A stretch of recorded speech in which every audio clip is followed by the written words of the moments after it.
बिस्मिल्लाहिर्रहमानिर्रहीम। अच्छा, last lecture अगर आपने सुना होगा, लास्ट लेक्चर के अंदर हमने डिटेल के साथ बात की थी आईपी डेटाग्राम के हवाले से कि डेटाग्राम्स बेसिकली जी। उसमें कौन कौन से फील्ड्स अवेलेबल हैं।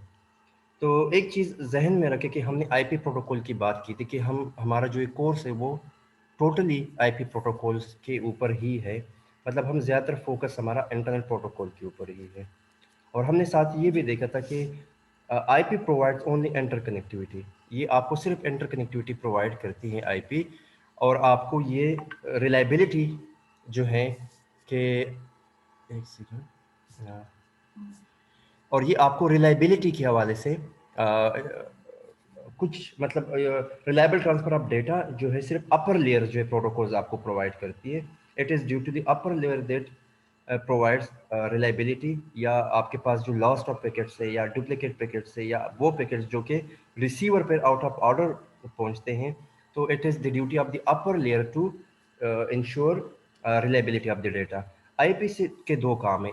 आईपी एक तो आपको रिलायबिलिटी प्रोवाइड कर, आईपी आपको सिर्फ कनेक्टिविटी प्रोवाइड करती है हेटेरोजेनियस नेटवर्क के ऊपर। और सेकंड आपको ये जो है आइडेंटिफिकेशन प्रोवाइड करती है नोड्स के। तो जितने भी नोड्स हैं नेटवर्क के ऊपर, तो आईपी के थ्रू ही वो आइडेंटिफाई किए जाते हैं। तो आईपी के दो ही काम हैं। एक तो आपको हेटेरोजेनियस नेटवर्क पे कनेक्टिविटी प्रोवाइड करती है, और सेकंड आपको जो है आइडेंटिफिकेशन प्रोवाइड करती है नोड्स के हवाले से कि हम नोड को टीसीपी आईपी नेटवर्क या इंटरनेट के ऊपर हम उसको इजीली आइडेंटिफाई कर सकते हैं। अब एक चीज़ जहन में रखें कि जब हम आईपी को या हम डेटा को एक नोड से दूसरे नोड ट्रांसमिट करना चाहते हैं या ट्रांसफ़र करना चाहते हैं, तो हमने ये कहा था कि क्योंकि कनेक्शन लेस नेटवर्क है और आपके पास डेटा जो है वो स्मॉल पैकेट्स के फॉर्म में ट्रांसमिट होता है। नॉर्मली ये होता है कि डेटा को हम चंक्स के फॉर्म में ट्रांसमिट करते हैं कनेक्शन लेस नेटवर्क के ऊपर। और ये होता है कि डेटा के हम ये कर सकते हैं कि पैकेट्स के हम छोटे छोटे जो है फ्रेगमेंट्स बनाते हैं, और हर एक फ्रेगमेंट्स के साथ हम ऐड करते हैं हेडर जो कि 20 बाइट्स का हेडर। होता है। और साथ में हमने ये भी देखा था कि एक में भी 20 बाइट्स से लेकर 60 बाइट्स तक ये वेरी कर सकता है। तो डेटा जो है कनेक्शन लेस नेटवर्क के ऊपर कोई भी पैकेट जो है वो डिफरेंट पाथ पे मूव करता है। मिसाल के तौर पर अगर एक सेंडर से रिसीवर तक आप डेटा ट्रांसमिट करना चाहते हैं, सो देयर में भी मल्टीपल पाथ जो कि डेटा के पैकेट्स जो है वो उसी मल्टीपल पाथ के ऊपर सेंड होंगे। मिसाल के तौर पर मेरे पास एक पैकेट है जो कि है, लेट सपोज है, अगर मैं कह देता हूँ कि वो है मिसाल के तौर पर 8000 बाइट है। ठीक है, तो 8000 बाइट का डेटा कभी भी नेटवर्क के ऊपर या इंटरनेट के ऊपर आप डायरेक्टली ट्रांसमिट नहीं कर सकते, क्योंकि वो आपने फ्रेगमेंट्स देखना में। है कि मैक लेयर पे कौन सी टेक्नोलॉजी यूज़ हो रही है, उसी हिसाब से आप उसके फ्रेगमेंट्स बनाते हैं।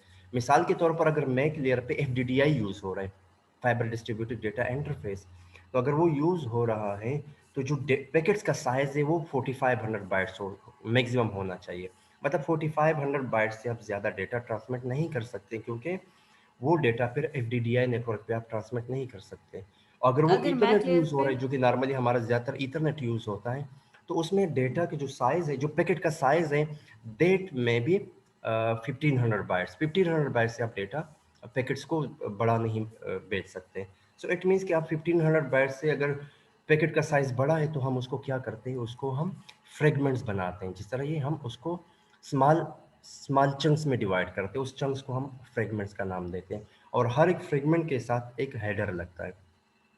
तो एक चीज़ जहन में रखें कि डेटा का साइज़ अगर ज़्यादा हो 1500 बाइट से, तो वो एफ पे ट्रांसमिट नहीं होगा, और अगर वो 1500 बाइट से ज़्यादा हो तो वो ईथरनेट पे ट्रांसमिट नहीं होगा। उसको हमने ये करना है कि डेटा को हमने स्मॉलर फ्रेगमेंट्स में डिवाइड करना है।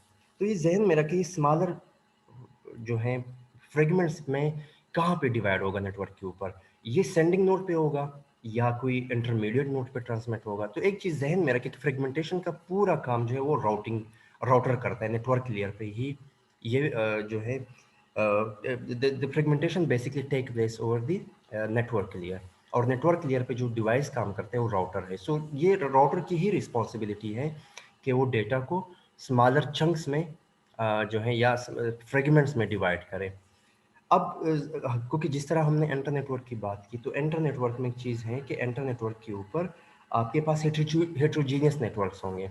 हेट्रोजीनियस नेटवर्क ये होंगे कि हमें एक एक एक फॉर मी या किसी बंदे को ये आइडिया नहीं हो सकता कि सेंडर से डेटा रिसीवर तक अगर ट्रांसमिट हो रहा है तो दरमियान में एफडीडीआई यूज़ हो रहा है या दरमियान में ईथरनेट कहाँ पे यूज़ हो रहा है या पॉइंट टू पॉइंट कहाँ पे यूज़ हो रहा है। तो ये हमें हमें ये आइडिया नहीं होता या किसी को भी आइडिया नहीं होता कि नेटवर्क्स जो है नेटवर्क में कहाँ पे किस जगह पे एफडीडीआई यूज़ हो रहा है, मैक टेक्नोलॉजी जो मैक लेयर पे यूज़ हो रहा है, या कहाँ पे एटीएम यूज़ हो रहा है, या कहाँ पे आपके पास ईथरनेट यूज़ हो रहा है, या कहाँ कहीं पे पॉइंट टू पॉइंट कहाँ पे यूज़ हो रहा है। तो इसका हमें आइडिया नहीं होता। तो हमारे पास दो ऑप्शन है, या तो हम ये कर सकते हैं कि हम मैक्सिमम पैकेट तो हम ट्रांसमिट नहीं कर सकते। हमने ये पहले से बता दिया कि 1500 बाइट से डेटा ज़्यादा हम ट्रांसमिट नहीं कर सकते। उसको हमने ये करना है कि छोटे छोटे फ्रेगमेंट्स में डिवाइड करना है। और अगर हम ईथरनेट पे आए तो ईथरनेट पे आप 1500 बाइट से आप ज़्यादा डेटा ट्रांसमिट नहीं कर सकते। और अगर आप पॉइंट टू पॉइंट पे आए तो पॉइंट टू पॉइंट के ऊपर 1512 से आप ज़्यादा डेटा ट्रांसमिट नहीं कर सकते। तो हम ये करते हैं कि हम इंटरमीडिएट नोड्स जो है जो राउटर्स हैं वो ये काम करते हैं कि वो डेटा को फ्रेगमेंट्स में डिवाइड करते हैं। तो हम ये बर्डन जो है ये फ्रेगमेंटेशन का ये इंटरमीडिएट राउटर पे ही छोड़ देते हैं कि इंटरमीडिएट राउटर ही ये काम करे कि डेटा को फ्रेगमेंट्स में डिवाइड करें। तो ये जो है हमने इंटरमीडिएट राउटर को हमने ये टास्क दे दिया। तो ये नहीं है कि हम खुद से ही सेंडिंग साइड पे एक बड़ा पैकेट ट्रांसमिट कर लें, क्योंकि जब वो पैकेट ऑटोमेटिकली आएगा एफडीडीआई के ऊपर या वो ईथरनेट पे आएगा तो जब उसका साइज बड़ा होगा तो वो ऑटोमेटिकली ट्रांसमिट नहीं हो पाएगा। तो वहाँ पे हमने ये किया कि हम कोशिश करते हैं कि मैक्सिमम डेटा को हम पैकेट को ट्रांसमिट करें और जो है हम उसको इंटरमीडिएट नोड को या इंटरमीडिएट राउटर्स को हम ये टास्क दे दें कि वो फ्रेगमेंटेशन करें। हमारे पास ये भी एक ऑप्शन था कि हम सेंडिंग नोड से ही स्मॉलर पैकेट्स ट्रांसमिट करें। शुरू से हम कहें कि नहीं, हमने 1500 बाइट्स का हर एक पैकेट 1500 बाइट्स का ही ट्रांसमिट करना है। ये भी एक फ़ायदा है कि हम सेंडिंग नोड्स पे ही शुरू से ही हम 1500 बाइट्स 500 बाइट्स रखें। हम कहें कि 500 बाइट्स तो किसी भी नेटवर्क के लिए हम इजीली ट्रांसमिट कर सकते हैं। वो तो एफडीडीआई पे भी आराम से ट्रांसमिट हो जाएगा, ये वो तो ईथरनेट पे भी ट्रांसमिट हो जाएगा। अगर उसको हम पॉइंट टू पॉइंट पे भी हम ट्रांसमिट करना चाहें तो वहाँ पे भी 512 इजीली ट्रांसमिट हो सकता है। तो अगर हम शुरू से ही 500 बाइट्स के पैकेट्स बनाना स्टार्ट कर लें और उसको हम फ्रेगमेंट बनाना स्टार्ट करें तो ये तो हमारे लिए फ़ायदा होगा, लेकिन इसके डिसएडवांटेजेस भी हैं। मिसाल के तौर पर हम इतने स्मॉलर पैकेट्स हम ट्रांसमिट जब करेंगे या इतने स्मॉलर फ्रेगमेंट्स हम ट्रांसमिट करेंगे तो हम हर एक पैकेट्स के साथ या हर एक फ्रेगमेंट के साथ हम हेडर लगाएंगे 20 बाइट्स का। तो 20 बाइट्स का डेटा क्या है, वो एक एक्स्ट्रा डेटा है जो कि आप फ्रेगमेंट्स के साथ ऐड करते हैं। तो उसमें ये नुकसान होगा कि आपने इतने ज़्यादा हेडर्स जो है आप ऐड करेंगे, और हेडर्स क्या है, एक एक्स्ट्रा इन्फॉर्मेशन है जो किसी भी डेटा के साथ ट्रांसमिट कर रहे हैं। तो इट मीन्स कि आप नेटवर्क की बैंडविड्थ को वैसे ही मिस यूज़ कर रहे हैं या मिस यूटिलाइज कर रहे हैं, क्योंकि आपके पास एक बैंडविड्थ जो एक लिमिटेड बैंडविड्थ होता है और आप एक्स्ट्रा इन्फॉर्मेशन बार बार ट्रांसमिट कर रहे हैं। तो इससे बचने के लिए हम ये करते हैं कि हम इंटरमीडिएट नोड्स के ऊपर ही हम ये फंक्शनैलिटी डाल देते हैं कि वो इंटरमीडिएट राउटर्स ही आपको फ्रेगमेंटेशन का काम करें। आप कोशिश करें कि मैक्सिमम डेटा हम ट्रांसमिट करें, और मैक्सिमम डेटा जब ट्रांसमिट हो किसी भी नेटवर्क पे ऊपर आ जाए वो डेटा, तो उसी हिसाब से फिर अगर एफडीडीआई है तो उसी हिसाब से ट्रांसमिट हो, या उसके बाद अगर ईथरनेट आते तो उसी हिसाब से वो फ्रेगमेंट्स बने, और या अगर पॉइंट टू पॉइंट आते हैं तो उसके बाद भी उसकी फ्रेगमेंट्स बने। एक चीज़ ज़हन में रखें कि डेटा जो है मल्टीपल टाइम्स पे फ्रेगमेंट्स बन सकते हैं। मिसाल के तौर पर अगर मैंने डेटा ट्रांसमिट करना है 4000 बाइट्स, लेट्स सपोज मैंने सेंडर पे मेरे पास डेटा है जिसका साइज़ है 4000 बाइट्स और उसको मैं ट्रांसमिट करना चाहता हूँ नेटवर्क के ऊपर। मैं एक सेंडर हूँ और रिसीवर को डेटा मैं 4000 बाइट्स में ट्रांसमिट करना चाहता हूँ। जब मैं उसको सेंड करता हूँ और वो डेटा एफडीडीआई के पास आएगा सबसे पहले, क्योंकि हेटेरोजेनियस नेटवर्क है, नेटवर्क के ऊपर आपको मल्टीपल मैक टेक्नोलॉजीज जो है आपको मिलेंगी। तो सबसे पहले एफडीडीआई की तरफ जब आता है तो एफडीडीआई के थ्रू इजीली पास हो सकते हैं, क्योंकि एफडीडीआई पे हम मैक्सिमम 4500 बाइट्स का डेटा हम ट्रांसमिट कर सकते हैं। तो 4000 बाइट्स का डेटा तो इजीली उससे पास हो जाएगा। तो हमें यहाँ पे फ्रेगमेंटेशन की ज़रूरत नहीं पड़ी। लेकिन जब वो डेटा आगे मूव करेगा और कहीं पे वो ईथरनेट से आगे जाएगा, तो ईथरनेट पे तो 1500 बाइट से हम ज़्यादा डेटा ट्रांसमिट नहीं कर सकते। तो हम क्या करेंगे कि उसके हम 3 फ्रेगमेंट्स बना देंगे। मतलब 1500 बाइट का एक फ्रेगमेंट बन गया, 1500 बाइट का दूसरा फ्रेगमेंट बन गया। तो बेसिकली 3000 बाइट्स के फ्रेगमेंट बन गए और 1000 बाइट्स का हमने तीसरा फ्रेगमेंट बना दिया, तो हम 3 फ्रेगमेंट्स इजीली इसके बना सकते हैं उस डेटा के। लेकिन मिसाल के तौर पर अगर वो ईथरनेट से गुजर गया और उसके 3 फ्रेगमेंट आगे मूव कर रहे हैं, डिफरेंट पाथ के ऊपर वो जा रहे हैं, और आगे जो है एक ऐसी टेक्नोलॉजी यूज हो रही है, suppose point two point use हो रहा है, तो पॉइंट टू पॉइंट पे तो हम 500 बाइट से ज़्यादा डेटा ट्रांसमिट नहीं कर सकते। तो जो ऑलरेडी फ्रेगमेंट डेटा है तो उसको हम क्या करेंगे, बल्कि उस फ्रेगमेंट डेटा जो ऑलरेडी फ्रेगमेंट है उसको हम फर्दर फ्रेगमेंट्स में डिवाइड करेंगे। तो आपको जो आईपी है, आईपी नेटवर्क जो है आपको रीफ्रेगमेंटेशंस भी आपको अलाउ करती है। तो मिसाल के तौर पर ये नहीं है कि डेटा जो है एक दफ़ा फ्रेगमेंट हो जाए तो आगे वो फ्रेगमेंट नहीं हो सकता, बल्कि वो आगे भी फ्रेगमेंट होता जाएगा। तो इसी हिसाब से वो डेटा नेटवर्क के ऊपर इसके डिफरेंट फ्रेगमेंट होते जाते हैं, और उस फ्रेगमेंट के हर एक फ्रेगमेंट के अपना एक हेडर उसके साथ होता है। हर 20 बाइट्स का हेडर लगता है, और हर एक फ्रेगमेंट का अपना एक आइडेंटिफिकेशन होता है, जिससे हमें ये आइडिया होता है कि डेटा को जब हम रीअसेंबलिंग करते हैं तो हमें ये आइडिया होगा कि ये जो पर्टिकुलर फ्रेगमेंट है ये किस डेटा का पार्ट है। तो उसको हम रिसीवर साइड पे इजीली हम रीअसेंबलिंग कर सकते हैं। यहाँ पे ये बात भी नोट करने वाली है कि जो रीअसेंबलिंग है वो हमेशा से रिसीवर साइड पे ही होती है, ठीक है। ये नहीं होता कि इस पैकेट इस राउटर के ऊपर, इस इंटरमीडिएट राउटर के ऊपर हमने फ्रेगमेंटेशन की तो इससे अगले राउटर में रीअसेंबलिंग होगी, नहीं। रीअसेंबलिंग हमेशा से रिसीवर साइड पे ही होता है, और इसकी यही वजह है कि डेटा आपके पास डिफरेंट पाथ पे मूव करता है। जो आईपी नेटवर्क है वो कनेक्शनलेस नेटवर्क है। कनेक्शनलेस मीन कि आपके पास जो एक फ्रेगमेंट है, अगर उसके आपने 3 पैकेट्स बना दे, 3 फर्दर फ्रेगमेंट्स बना दे, तो 3 फर्दर फ्रेगमेंट जो है वो डिफरेंट पाथ को फॉलो करते हुए रिसीवर की तरफ पहुंचेंगे। तो वो डिफरेंट पाथ पे तो दरमियान में पता ही नहीं चलता कि वो एक फ्रेगमेंट जो है किस पाथ से होता हुआ रिसीवर की तरफ जाएगा। तो किसी भी इंटरमीडिएट नोड के ऊपर रीअसेंबलिंग करना मुश्किल है। तो reassembling is only possible at the receiver node. जहाँ पे डेस्टिनेशन नोड है तो वहाँ पे ही रीअसेंबलिंग ओनली पॉसिबल है। तो आपको ये फ्रेगमेंटेशन और रीअसेंबलिंग का आइडिया हो कि ये कहाँ कहाँ पे हो सकता है। तो ठीक है सर। ये चीज़ जहन में रखें कि किसी भी नेटवर्क के ऊपर डिफरेंट मैक लेयर्स यूज़ होते हैं, और जो मैक्सिमम ट्रांसमिशन यूनिट है एमटीयू जिसको हम कहते हैं मैक्सिमम ट्रांसमिशन यूनिट, जो है जो हम डेटा का मैक्सिमम ट्रांसमिशन यूनिट बनाएंगे, वो एफडीडीआई में हम 4500 बाइट्स बनाएंगे। ये कुछ चीज़ें जहन में हम आप रखें। और ईथरनेट के ऊपर हम मैक्सिमम ट्रांसमिशन यूनिट जो है, जो डेटा का मैक्सिमम फ्रेगमेंट है वो हम 1500 बाइट्स बनाते हैं, और पॉइंट टू पॉइंट के ऊपर हम डेटा का जो मैक्सिमम ट्रांसमिशन यूनिट है एमटीयू जिसको हम कहते हैं वो हम 512 बाइट्स बनाते हैं। सो डेटा जो है वो डिफरेंट पाथ पे मूव करता है, और आपके पास जो अपर लेयर है वो ही आपको डेटा का को इंश्योर कराती है कि डेटा रिलायबली ट्रांसमीटर से रिसीवर साइड पे पहुंच गया या नहीं पहुंचा। आईपी आपको सिर्फ और सिर्फ पाथ प्रोवाइड करती है, राउटिंग प्रोवाइड करती, कनेक्टिविटी प्रोवाइड करती ओवर दी हेट्रोजीनियस नेटवर्क, या हेट्रोजीनियस कनेक्टिविटी प्रोवाइड करती हैं, और साथ में आपको जितने भी नोड्स यूज हो रहे हैं नेटवर्क के ऊपर उसकी आइडेंटिफिकेशन हम आईपी के थ्रू करा सकते हैं। तो ये आप जहन तो में रखें सर कि ये जी सर ये मैं पूछना चाह रही थी कि ये एफ डी डी आई और ईथरनेट और पॉइंट टू पॉइंट, इन तीनों पे हेडर 20 to 60 बाइट्स का ही लगता है, हाँ, ये इससे बिल्कुल मतलब यही। जितनी भी हैं, इवन एटीएम भी अगर आप यूज़ कर लें, एटीएम भी यूज़ जी होता है, तो उस पे मैक्सिमम जो हेडर हैं वो 20 बाइट्स से लेकर 60 बाइट्स तक ही यूज़ हो सकता है। हेडर का ठीक साइज है। इसी के दरमियान ही रहेगा, ठीक है। ठीक है सर। अच्छा, जी। तो अब ये जो है हम देखते हैं कि हम दो चीज़ें हैं कि हम डेटा को बड़े स्मॉलर पैकेट्स में भी फ्रेगमेंट्स में हम डिवाइड नहीं करेंगे, क्योंकि हम लिंक को हम मैक्सिममली यूटिलाइज करना चाहते हैं। तो ये भी एक पॉसिबल है कि हम शुरू से ही हम 500 बाइट्स का डेटा जो है हम सेंड करते जाए तो हमें फ्रेगमेंटेशन की ज़रूरत भी ना पड़ती।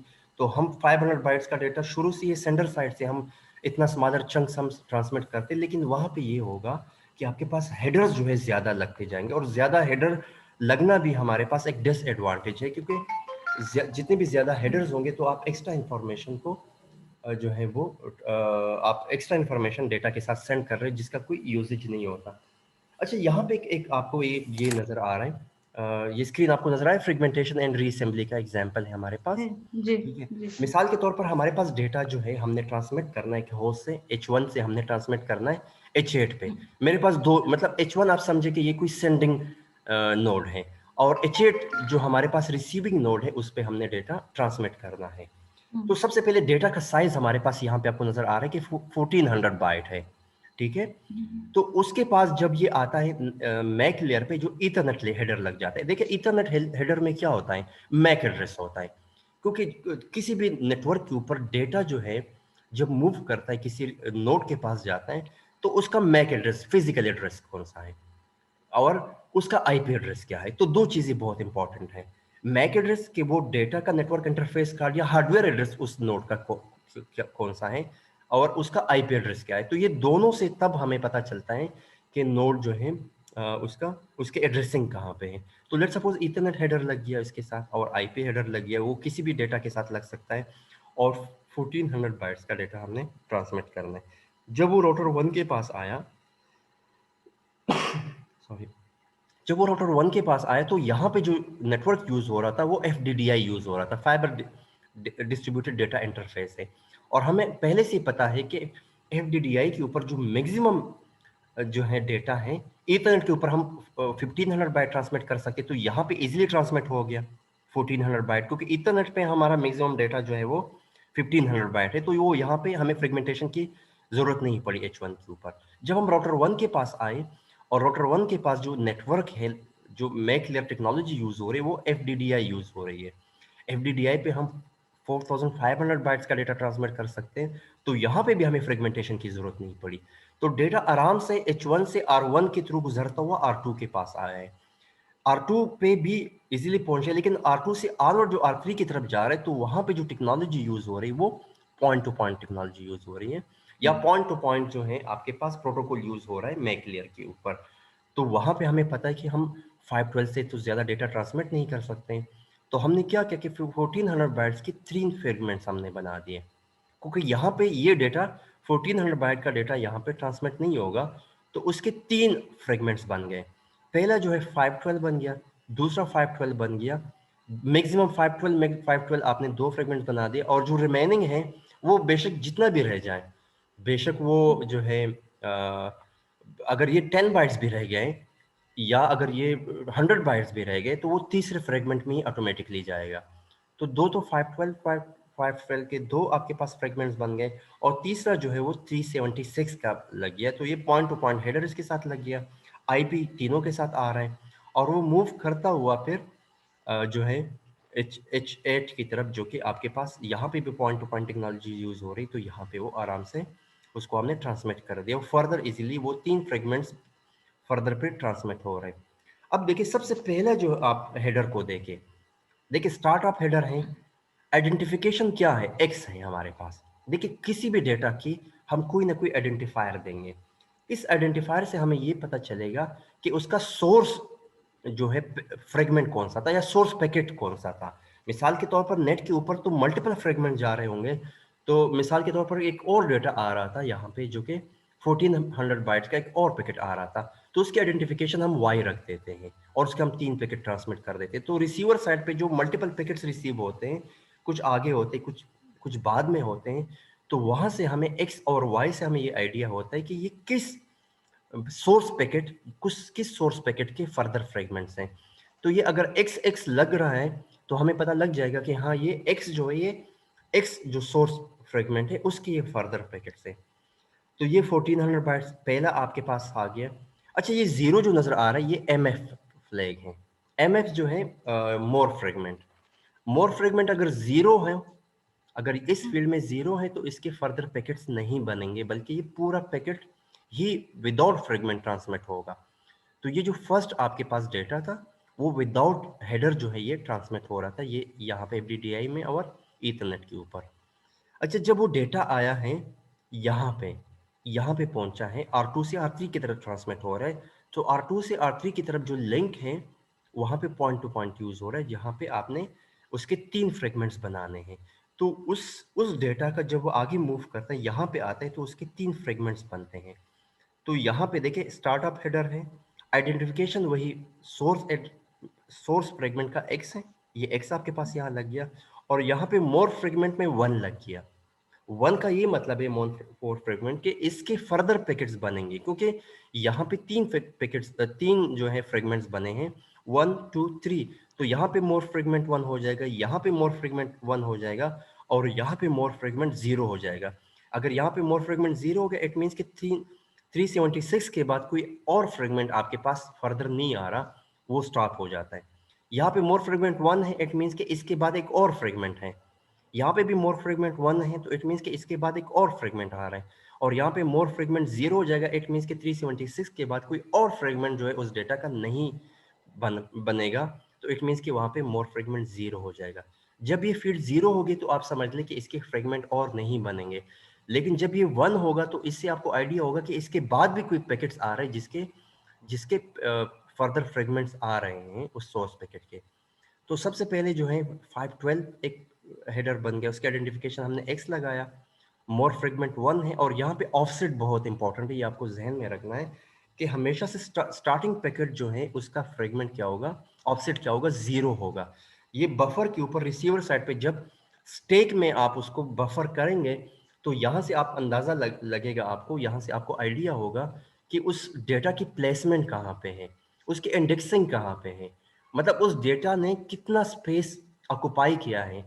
तो यहाँ से ऑफसेट से हमें ये अंदाजा होगा कि कितने पैकेट्स के बाद या कितने बिट्स के बाद एक और पैकेट वहां पे प्लेस होगा स्टैक के अंदर, मतलब मेमोरी के अंदर किस लोकेशन के ऊपर डेटा पड़ा हुआ है, ये वो लोकेशन आपको प्रोवाइड कर रहा है। तो ऑफसेट सबसे पहले 0 है, फर्स्ट पैकेट 512 आया है, तो उसका आपका ऑफसेट 0 है। इसके बाद सेकंड पैकेट जो है वो 64 ऑफसेट है। 64 जो है ये मल्टीपल्स ऑफ 8 होता है, तो आप 64 के साथ अगर 8 टाइम्स करेंगे तो वो 512 ही बनता है। तो अगर आप 64 यूज़ करें या अगर आप 512 भी यहाँ पे यूज़ कर ले, कोई इशू नहीं है। बाय डिफ़ॉल्ट हमारे पास ऑफसेट जो है वो मल्टीपल ऑफ 8 होता है, तो ये बाय डिफ़ॉल्ट इसकी लोकेशन जो है वो 512 की ही लोकेशन है। तो स्टार्ट कहाँ से है, देखिए यहाँ पे स्टार्ट है, 0 से स्टार्ट है, और वो डेटा सेकंड फ्रेगमेंट जो है उसके ऑफसेट जो है वो 512 है या 64 बाय टाइम्स 8 है, तो सेकंड की लोकेशन। थर्ड की लोकेशन जो है ये अगेन 512 है, तो अगेन इसके साथ 512 64 जो है 64 और 64 क्या क्या बन गया, 128 बन गया। तो 128 टाइम्स 8, तो जो सेकंड फ्रेगमेंट है उसका स्टार्टिंग जो है वो कहाँ पे है, वो 128 पे ही ऑफसेट है, और इसके बाद तो 376 है, तो ऑटोमेटिकली ये यहाँ पे ही लोकेट कर रहा है स्टार्टिंग, इसके बाद कोई फ्रेगमेंट नहीं है। इसके बाद भी अगर कोई फ्रेगमेंट होता तो वो उसी लोकेशन के हिसाब से हम उसका फर्दर ऑफसेट ले लेते हैं। तो ये ऑफसेट हमारा स्टार्टिंग जो है इंडेक्सिंग हमें शो करता है कि डेटा की लोकेशन कहाँ पे है। सर ये तो जो फर्स्ट फ्रेगमेंट होगा उसका ऑफसेट हमेशा 0 होगा। हाँ, फर्स्ट फ्रेगमेंट हमेशा 0 होगा, हमेशा से स्टैक के ऊपर फर्स्ट फ्रेगमेंट जो है वो 0 होगा, और फिर इसके बाद जो सेकंड आएगा उसकी उसके उसका साइज कितना है उसी हिसाब से वो ये होगा। मिसाल के तौर पर अगर मेरे पास पैकेट यहाँ पे होता, अगर मेरे पास पैकेट होता सेकंड पैकेट, लेट सपोज मेरे पास होता 1024 होता, लेट सपोज ये 512 नहीं है बल्कि ये 1024 है, तो फिर ये 64 ना होता बल्कि इस जगह पे 128 बन जाता। मिसाल के तौर पर अच्छा ठीक है। 128 टाइम 8, तो वो ऑटोमेटिकली 128 को जब टाइम्स करेंगे 8 के साथ आप मल्टीप्लाई करेंगे तो ऑटोमेटिकली 1024 आएगा। तो उसका जो साइज है उसी हिसाब से ही आप ऑफसेट डिफाइन करेंगे, ठीक है। मतलब पहले 0 है और फिर 512 है, ठीक है। पहला 5 यहाँ से शो हो रहा है, ये पहला जो हमेशा से स्टार्टिंग जो है वो 0 है, तो ये तो 512 यहाँ पे एडजस्ट हो गया। इसके बाद जो सेकंड आ रहा है 512 तक, वो 64 है, क्योंकि 64 टाइम्स 8 512 बनता है, और फिर इसके बाद जो है ये 512 हो गया, और इसके बाद जो है 512 आ रहा है, ये 512 देखिए, ये 512 इसके लिए हो गया, और ये 512 इसके लिए हो गया, और इसके बाद तीसरा जो है ऑटोमेटिकली इस जगह पे एडजस्ट हो जाएगा इसके दरमियान। देखिए एक पैकेट इसके दरमियान लग गया और एक पैकेट इसके दरमियान लग गया, और तीसरा ऑटोमेटिकली इसकी ठीक है। स्टार्टिंग इंडेक्शन यहाँ पे आ जाती है। सही। तो ये ऑफसेट जो है आप डिफाइन करते हैं स्टार्टिंग से 0 से, और फिर उसका साइज जितना होता है उसी साइज के हिसाब से मल्टीपल ऑफ 8 जो है वो उसकी लोकेशन वो आपको शो कर रहा होता है, ठीक है। अब यहाँ पे देखिए कि आईपी को जो है इंटरमीडिएट राउटर के पास ही ये ऑप्शन होता है कि वो डेटा को क्या करे, स्प्लिट करे या मल्टीपल फ्रेगमेंट्स में ही डिवाइड करे। और फिर रीअसेंबलिंग हम कहाँ पे करते, रीअसेंबलिंग हमेशा से हम रिसीवर नोड पे करते हैं और जी। रिसीवर नोड ही रीअसेंबलिंग करता है। अच्छा, ये भी पॉसिबल है कि आपके पास रिसीवर साइड पे सारे पैकेट्स ना पहुंचे, ये भी पॉसिबिलिटी है कि इसमें कोई एक पैकेट जो है, मिसाल के तौर पर ये 376 जो है वो रिसीवर साइड पे ना पहुंचे, कहीं पे लास्ट हो जाए या कोई भी प्रॉब्लम आ जाए। ये 512 रिसीवर साइड पे आ गया, ये 512 भी रिसीवर साइड पे आ गया, लेकिन 376 रिसीवर साइड पे नहीं पहुंचा। तो क्या होगा रिसीवर साइड पे, अगर कोई पैकेट या कोई डेटा, थोड़ा सा भी डेटा अगर रास्ते में मिस हो जाए तो रिसीवर उसको अपर लेयर तक पास नहीं करेगा, बल्कि उस डेटा को डिस्कार्ड कर देगा। रीअसेंबलिंग जो है वो प्रोसेस एक स्पेसिफिक टाइम फ्रेम तक, एक स्पेसिफिक टाइम इंटरवल तक वो वेट करेगा, और उसी टाइम इंटरवल के अंदर अगर रीअसेंबलिंग नहीं होती और आपके पास सारे पैकेट नहीं पहुंचते, तो वो क्या करता है, वो सारा डेटा पूरा फ्रेगमेंट ही लॉस्ट कर देता है, इंस्टेड ऑफ कि उसको अपर लेयर पे ट्रांसमिट करें। तो डेटा के अंदर भी थोड़ी बहुत भी कमी बेशी हुई रिसीवर साइड पे, कहीं भी कोई एक फ्रेगमेंट पे अगर नहीं पहुंचा टाइम के ऊपर, तो वो पूरा डेटा ही डिस्कार्ड कर देता है। और फिर आईपी रिस्पॉन्सिबिलिटी नहीं लेता कि वो डेटा को रीट्रांसमिट करे, बल्कि ये अपर लेयर का ही काम है कि अपर लेयर रिसीवर को, ट्रांसमीटर को दोबारा कन्विंस करेगा कि दोबारा से उसको रीट्रांसमिशन कर ले। It is the upper layer जो कि रीट्रांसमिशन जो है वो उसके थ्रू इंश्योर होगा। अदरवाइज आईपी सिर्फ और सिर्फ आपको डेटा कनेक्टिविटी प्रोवाइड करता है, उसका ये काम नहीं है कि डेटा को आपको रिलायबली ट्रांसमिट करे। तो ये बार बार हम ये एक चीज टर्म जो है हम रिवाइज कर रहे हैं कि it is the upper layer जो कि इंश्योर कराती है रिलायबल डेटा ट्रांसफर। सही है। तो अगर रिसीवर साइड पे एक भी पैकेट, अगर ये 512 पहुंच गया, ये 512 नहीं पहुंचा और ये 376 पहुंच गया रिसीवर साइड पे, कहीं पे कुछ एक फ्रेगमेंट जो है किसी वजह से लास्ट हुआ, वो नहीं पहुंचा, तो वो क्या करेगी कि पूरा डेटा ही डिस्कार्ड कर देंगे, इंस्टेड ऑफ कि वो डेटा को मतलब वो हाफ फ्रेगमेंट्स को ऊपर ट्रांसमिट कर दे, बल्कि उसके अंदर भी थोड़े भी बाइट्स मिसिंग हुए तो उस पूरे फ्रेगमेंट्स के जितने फ्रेगमेंट्स आए उन सबको वो डिस्कार्ड कर देंगे। तो ये चीज़ जहन में रखें कि डेटा को पूरे हालत में उसने अपर लेयर पे ट्रांसमिट करना है। और ये जहन में रखें कि जितनी भी आपके पास फ्रेगमेंट्स बनेंगे वो इंडिपेंडेंट होंगे, वो दूसरे पे डिपेंड नहीं करेंगे। क्योंकि इसके साथ अपना हेडर लग रहा है, इसके साथ अपना हेडर लग रहा है और इसके साथ अपना हेडर लग रहा है, तो ये हर एक पैकेट जो है वो इंडिपेंडेंटली ही मूव करेगा सेंडर से रिसीवर तक। तो एक ऑटोनोमस फ्रेगमेंट बनेगा, हर एक पैकेट जो है वो हर एक पैकेट का के जो फर्दर फ्रेगमेंट्स होंगे वो ऑटोनोमस होंगे। ऑटोनोमस इन द सेंस होंगे कि उसके पास हर एक के साथ अपना सोर्स एड्रेस और डेस्टिनेशन एड्रेस लगता है, और वो जिस पाथ को चाहे वो फॉलो कर सकता है। ये नहीं होगा कि उसने एक फ्रेगमेंट के एक पैकेट्स ने ये स्पेसिफिक पाथ फॉलो किया तो सारे उसी पाथ को फॉलो करेंगे, बल्कि डिफरेंट पाथ पे ही वो मूव करेंगे। और हर एक पैकेट इंडिपेंडेंट होगा, उसका दूसरे पे कोई डिपेंडेंसी नहीं होगी, या दूसरे पे उस फ्रेगमेंट्स के ऊपर उसकी डिपेंडेंसी बिल्कुल भी नहीं होंगी। So let's suppose it may clear FDDI is used, so which allow us 1400 bytes. Our next network is Ethernet fragment that basically 1500 bytes को वो वहाँ पे ट्रांसमिट हो सकते हैं। तो आपके पास रीफ्रेगमेंटेशन भी आईपी आपको अलाउ करती है। तो ये तीसरी चीज़ जो आप जहन में आपने रखना है कि एक दफ़ा अगर पैकेट के फ्रेगमेंट्स बन गए तो उसके फर्दर भी फ्रेगमेंट्स बन सकते हैं। तो ये नहीं कि एक दफ़ा आपने पैकेट्स को फ्रेगमेंट्स बना दिए तो उसके फर्दर फ्रेगमेंट्स नहीं बन सकते, बल्कि उसके फर्दर भी फ्रेगमेंट्स बनते जाएंगे, क्योंकि हमारा वास्ता हेटेरोजीनियस नेटवर्क के साथ है। इट मीन्स कि हमें ये आइडिया नहीं होता कि इसके बाद कौन सा नेटवर्क आएगा, वहाँ पे कौन सी मैक लेयर पे टेक्नोलॉजी यूज़ हो रही है, वहाँ पे DDI यूज़ हो रहा है या पॉइंट टू पॉइंट यूज़ हो रहा है या ATM यूज़ हो रहा है या ईथरनेट यूज़ हो रहा है।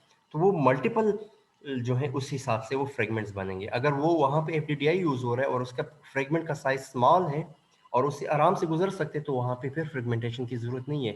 लेकिन अगर पैकेट का साइज या फ्रेगमेंट का साइज ज़्यादा है और अंडरलाइन टेक्नोलॉजी कोई भी यूज़ हो रही है, वो इतने हाई जो है पैकेट के साइज को अलाउ नहीं करते, तो फिर आपने उसको फर्दर ही फ्रेगमेंट्स बनाना है। और फिर एंड में आपके पास वो फ्रेगमेंट्स रिसीवर साइड पे हम फर्दर जो है उसको हम रीअसेंबलिंग करेंगे।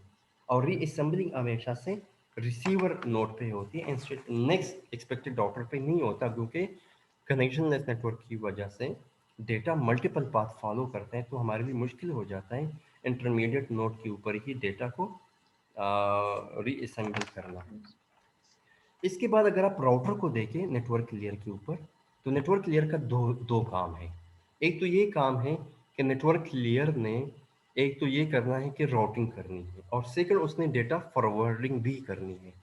डेटा फॉरवर्डिंग ये है कि डेटा किस इंटरफेस के ऊपर या किस आउटपुट पोर्ट पे एक नेटवर्क से दूसरे नेटवर्क की तरफ जा रहे हैं, तो उसको डेटा फॉरवर्डिंग कहते हैं।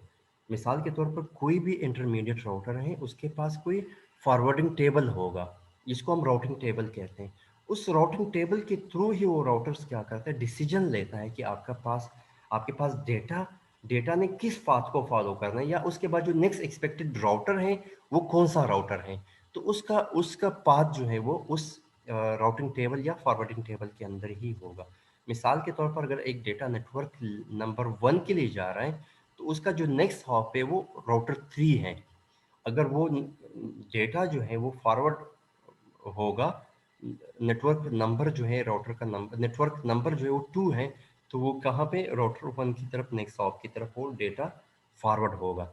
लेकिन अगर वो इंटरफेस की तरफ जा रहे हैं, कहीं पे इंटरफेस 1 इंटरफेस 0 नज़र आ रहा है, तो इससे आप ये आइडिया ले लें कि ये जो राउटर हैं इस नेटवर्क के साथ जो इंटरफेसेस हैं, जिस नोड के ऊपर आपने डेटा ट्रांसमिट करना है वो डायरेक्टली कनेक्टेड है।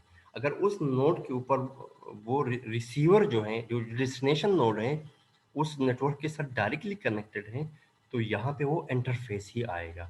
ठीक है, अगर वो डायरेक्टली कनेक्टेड नहीं है, किसी राउटर के थ्रू ही फर्दर ट्रांसमिट होगा, तो वहाँ पे वो नेक्स्ट हॉप, हम नेक्स्ट राउटर को ही हॉप कहते हैं, तो वो नेक्स्ट राउटर पे ही ट्रांसमिट होगा।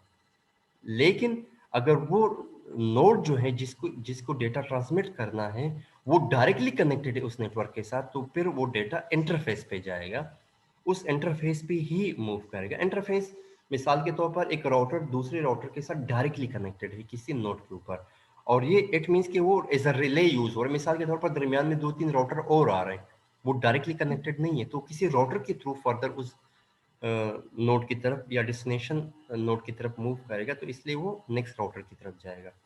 तो फॉरवर्डिंग टेबल के अंदर ये चीज़ जहन में रखें, कहीं पे अगर इंटरफेस आ जाए तो इस इंटरफेस से आप ये आइडिया आपको होना चाहिए कि जो नोड है जिसको डेटा ट्रांसमिट होना है वो किसी इंटरफेस पे डायरेक्टली कनेक्टेड है।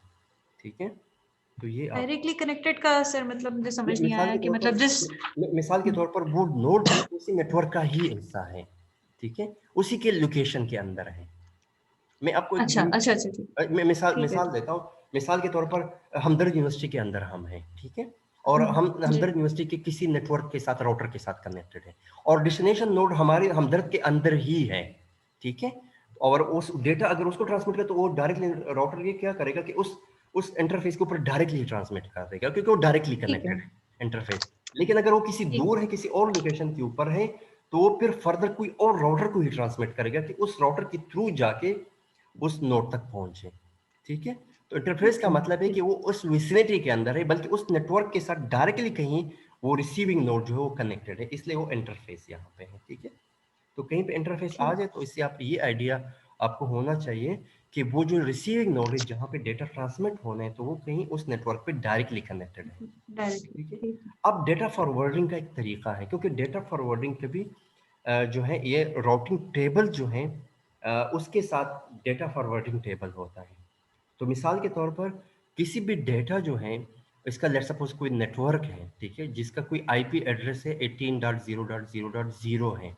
ठीक है, जो डेटाग्राम फॉरवर्डिंग टेबल है उसमें क्या होंगे, उसमें आपके पास नेटवर्क मास होंगे या सबनेट मास एड्रेस होगा।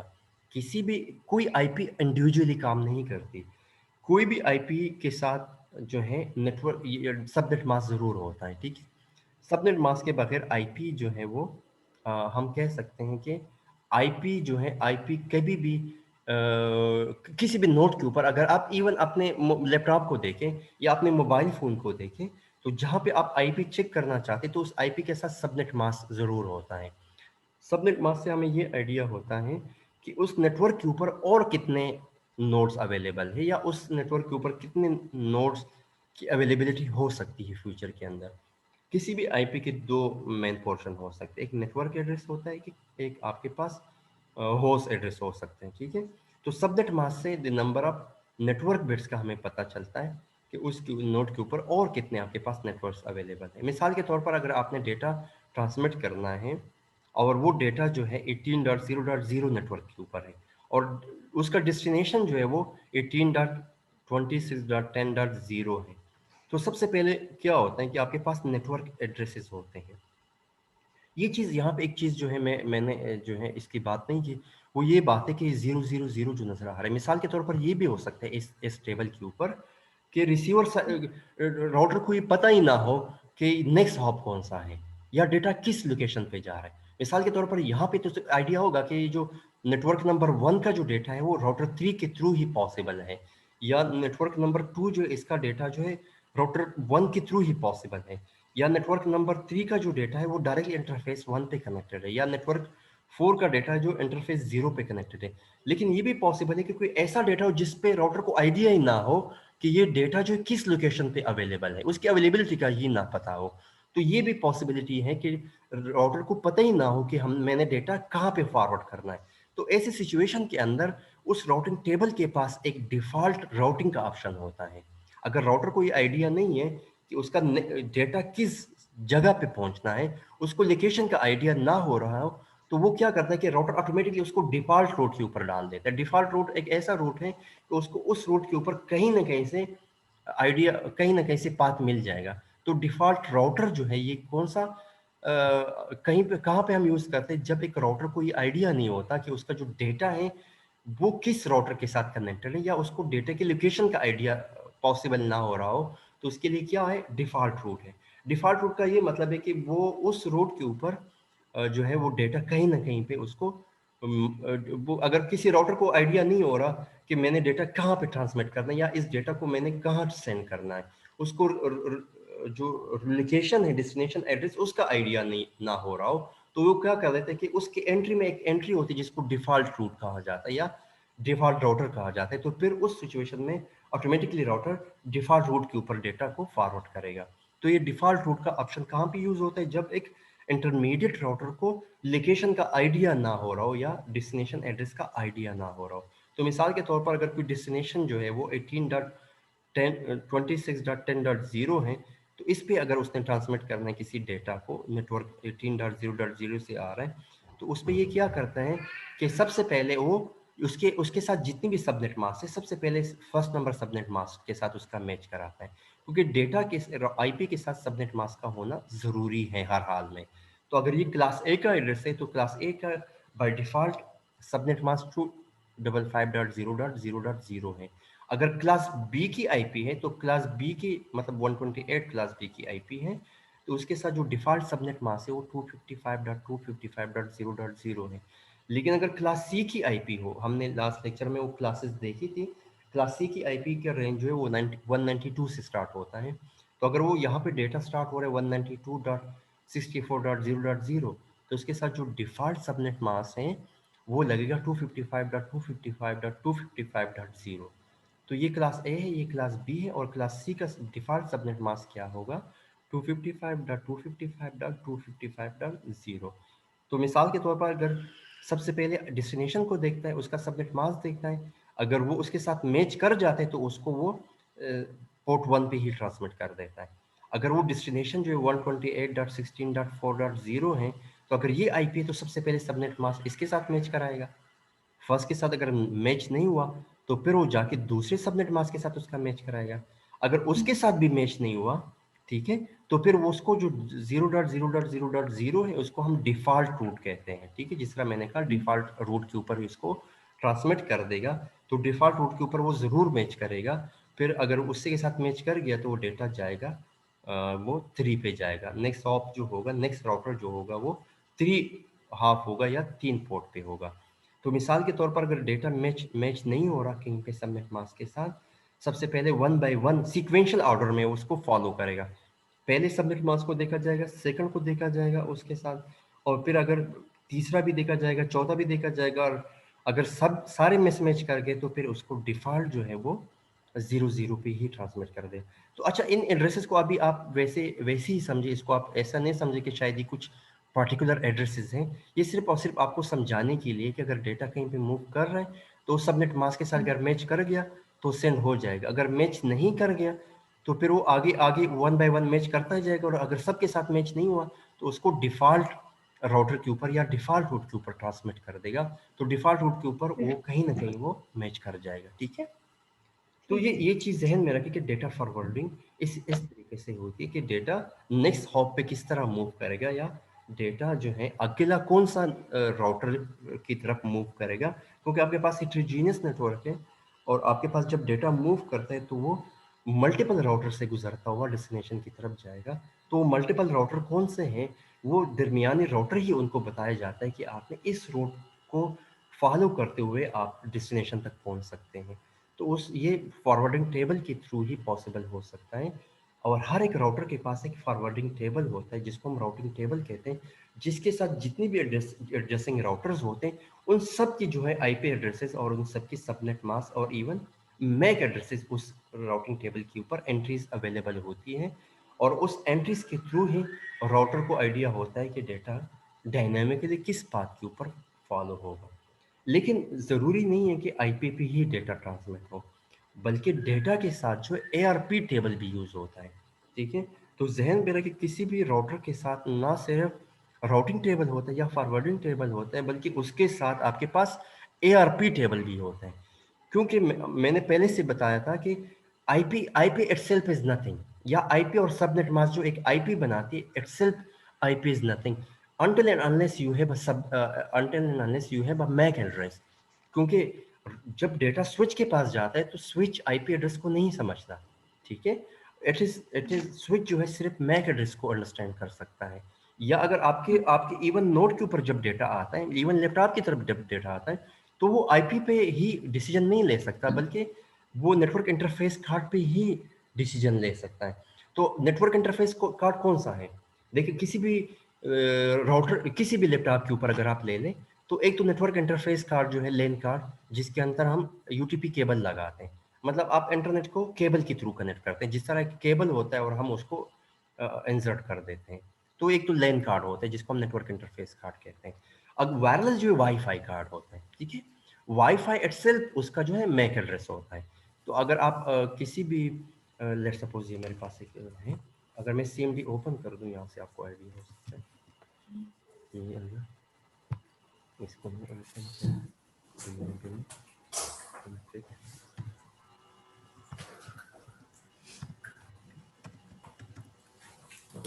या आईपी कॉन्फ़िग इंस्टॉल कर दूं।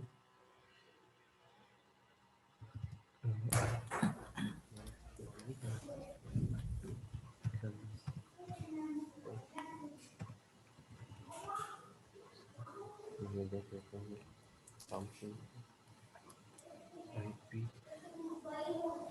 कॉन्फ़िग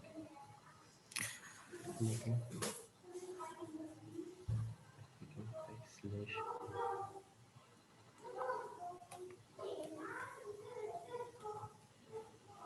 ये फिर काम नहीं कर रहा, पता नहीं क्या हो जाए। आईपी कॉन्फ़िग ये रिकॉग्नाइज नहीं कर रहा ये कमांड को।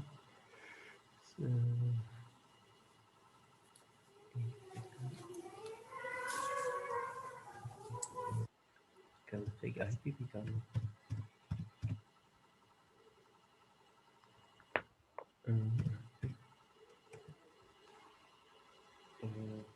ये खैर इस कमांड को मैं फिर देख लूँगा कि ये मेरे साथ काम क्यों नहीं कर रहा। लेकिन इससे आपको ये आइडिया हो सकता है कि आपके पास जो है कौन से एड्रेसेस आपके पास यूज़ हो सकते हैं।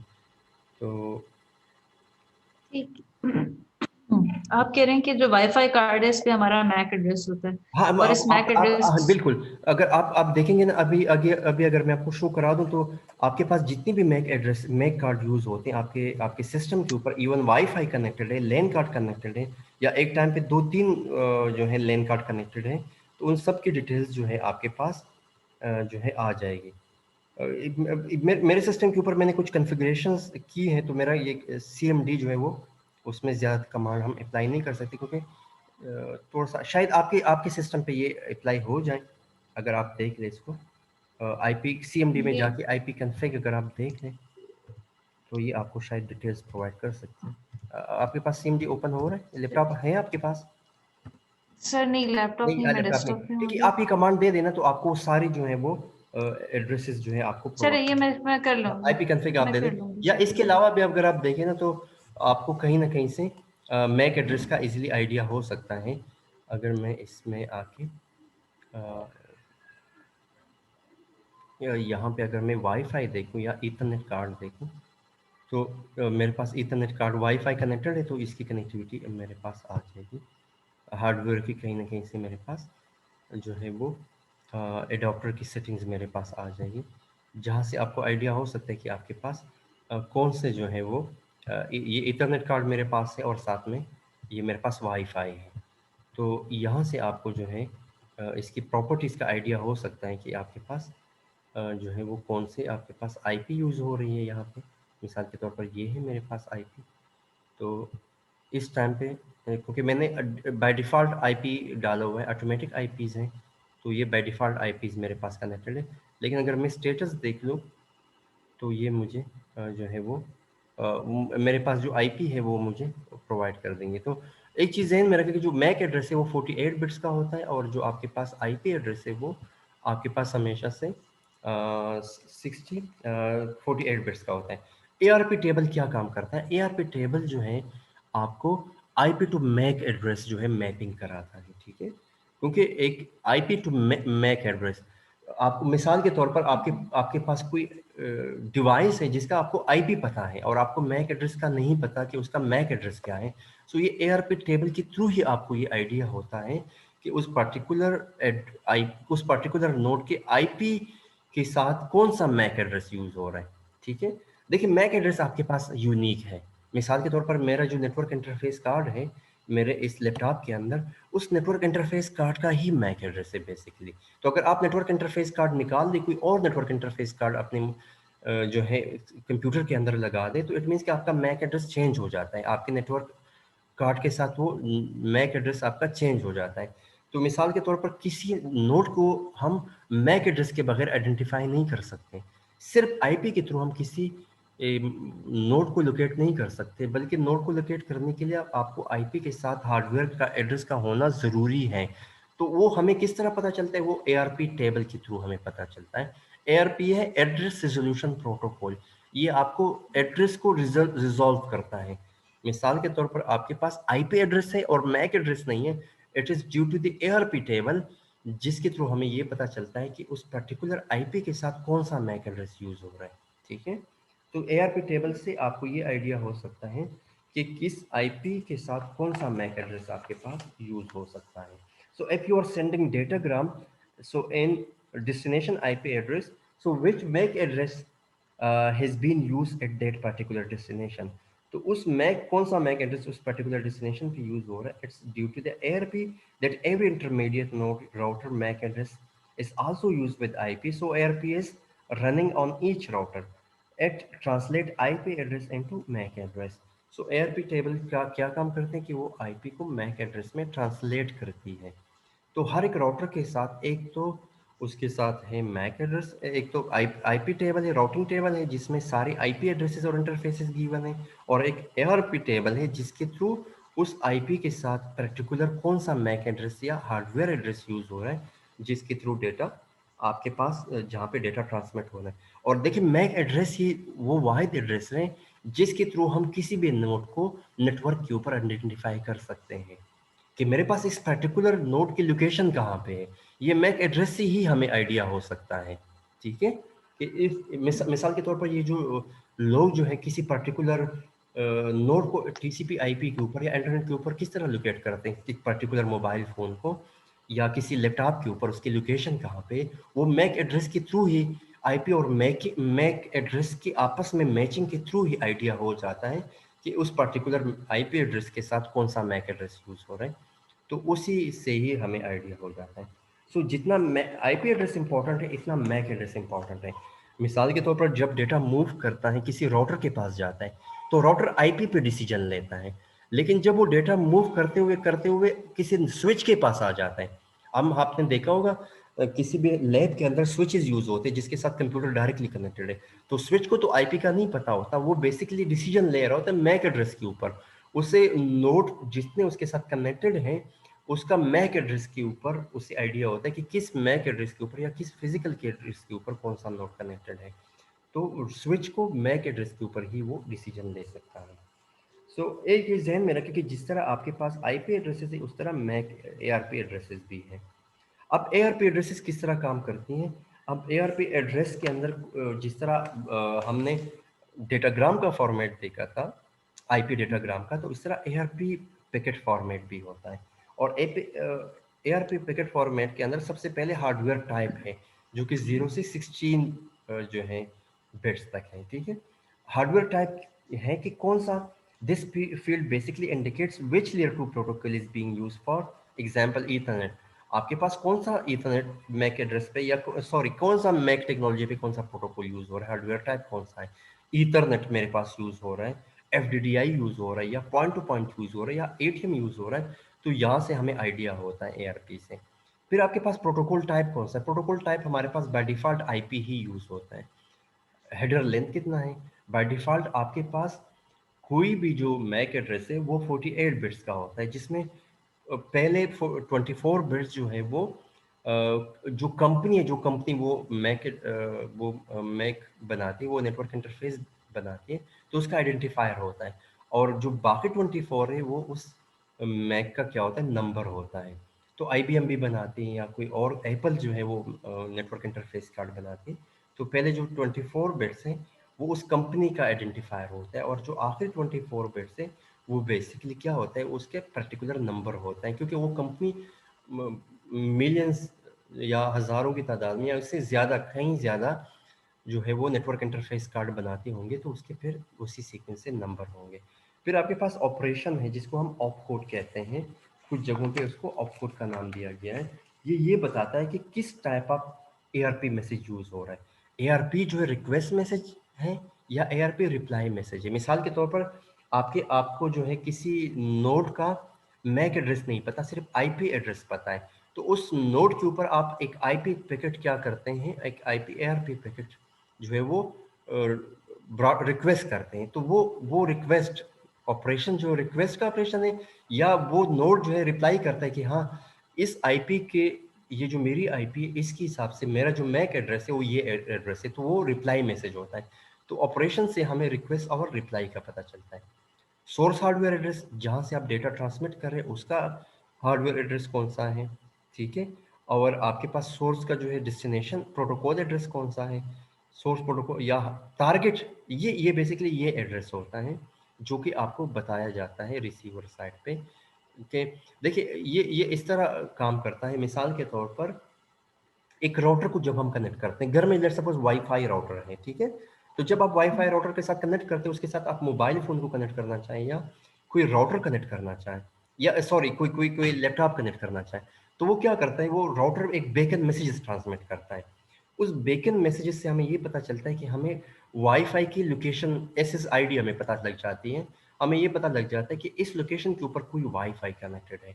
तो उसका कोई नंबर, कोई नेम, आपने एसएसआईडी नेम रखा हुआ है, आपने राउटर 1 लिखा हुआ है, या अपने नाम से उस राउटर की आपने एसएसआईडी सेट की है। तो फिर आप क्या करते हैं कि वो जो नोड है, वो नोड जो है या मोबाइल फ़ोन है, वो उस राउटर बेकन मैसेज ट्रांसमिट करता है, और हमारे जो मोबाइल फ़ोन है या हमारा जो लैपटॉप है उसको रिप्लाई मैसेज करता है, अपनी अवेलेबिलिटी शो करता है कि मैं कनेक्ट होना चाहता हूँ। तो जब आप कनेक्ट करते हैं तो वहाँ पे ऑटोमेटिकली ये मैक एड्रेसेस और आईपी एड्रेसेस का आपस में क्या होता है, तबादला होता है। आपके पास एक मैक एड्रेस वहाँ पे दिया जाता है, और फिर उसको उसी मैक एड्रेस के हिसाब से आईपी एड्रेस प्रोवाइड किया जाता है। तो उस मैक एड्रेस के साथ आईपी एड्रेसिंग की मैपिंग होती है, और दोनों मिलके ही वो प्रॉपर नोड जो है वो आइडेंटिफाई हो जाता है उस मैक और आईपी एड्रेस के साथ।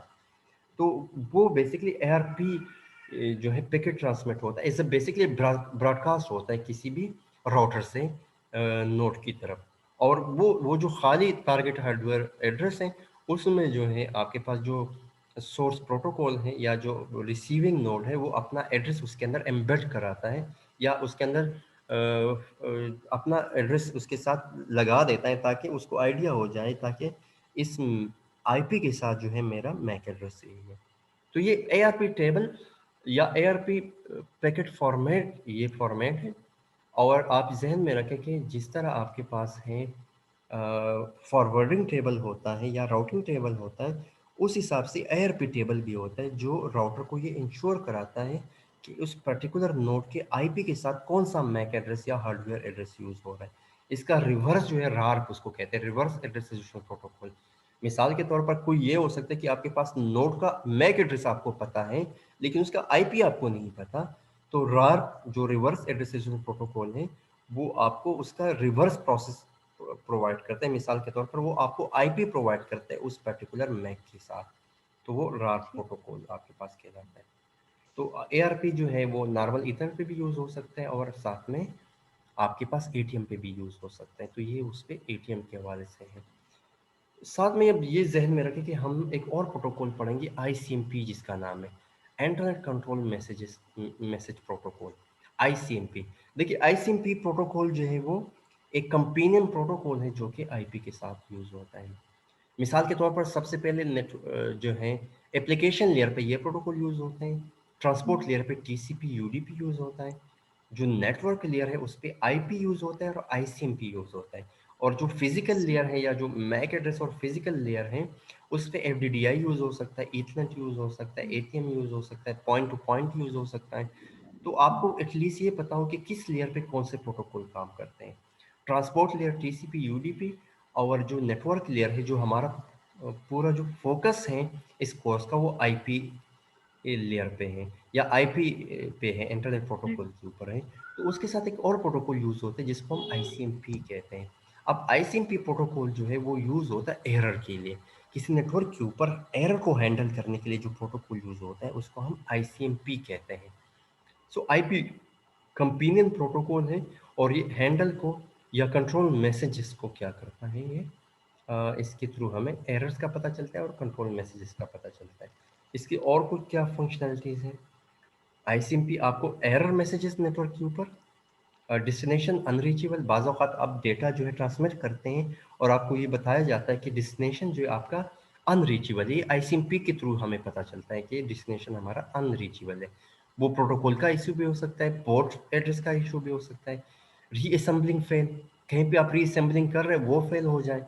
मिसाल के तौर पर आपके पूरे पैकेट्स आपको ना मिले और कहीं पे आपके पास एक पैकेट मिस हो जाए तो आपकी रीअसेंबलिंग फेल हो जाती है।